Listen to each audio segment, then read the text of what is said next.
September 24 బుధవారం ఆది పరాశక్తి అన్నపూర్ణాదేవి రూపంలో అలంకరింపబడి భక్తులచే పూజింపబడుతుంది. అన్నపూర్ణాదేవి ఆహారం మరియు పోషణకు అధిదేవత. కాశీ మహాక్షేత్రంలో అన్నపూర్ణేశ్వరిగా పార్వతీదేవి కొలువు తీరి భక్తులచే పూజింపబడుతుంది. పురాణ కథనం ప్రకారం ఒకసారి భూమిపై కరువు ఏర్పడినప్పుడు ప్రజలు తీవ్రమైన ఆకలితో బాధపడ్డారు. అప్పుడు శివుడు పార్వతితో కలిసి ప్రజల కష్టాలను చూసి చలించిపోయారు.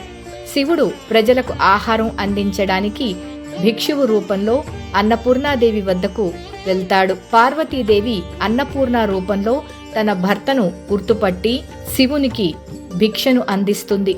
అప్పటి నుండి పార్వతీదేవి అన్నపూర్ణాదేవిగా, శివుడు కాశీ విశ్వనాథుడిగా పూజలందుకుంటున్నారు. దేవి భాగవతంలో అన్నపూర్ణాదేవిని కాంచీపురం దేవతగా మరియు విశాలాక్షిని వారణాసి దేవతగా పేర్కొన్నారు. అన్నం పరబ్రహ్మ స్వరూపం. అన్నం సర్వజీవాధారం. అటువంటి అన్నాన్ని ప్రసాదించే అన్నపూర్ణాదేవి నిత్యాన్న దానేశ్వరిగా, నిటాలాక్ష ప్రాణేశ్వరిగా తన బిడ్డలమైన మనకే కాక సకల జీవరాశులన్నిటికీ ఆహారాన్ని ప్రసాదిస్తుంది. జగద్గురువులు శ్రీ ఆది శంకరాచార్యులు రచించిన అన్నపూర్ణ స్తోత్రం జగతిలో ప్రసిద్ధికెక్కిన అనేక స్తోత్రాలలో ఒక స్తోత్రం. అన్నపూర్ణాదేవిని అన్నపూర్ణేశ్వరిగా వివిధ పేర్లతో పూజిస్తారు. విశాలాక్షి అంటే విశాలమైన పెద్ద కళ్ళు కలది కాబట్టి, విశ్వశక్తి అంటే ఈ ప్రపంచాన్ని పరిపాలించే శక్తి రూపిణిగా, విశ్వమాత అంటే ఈ జగత్తుకే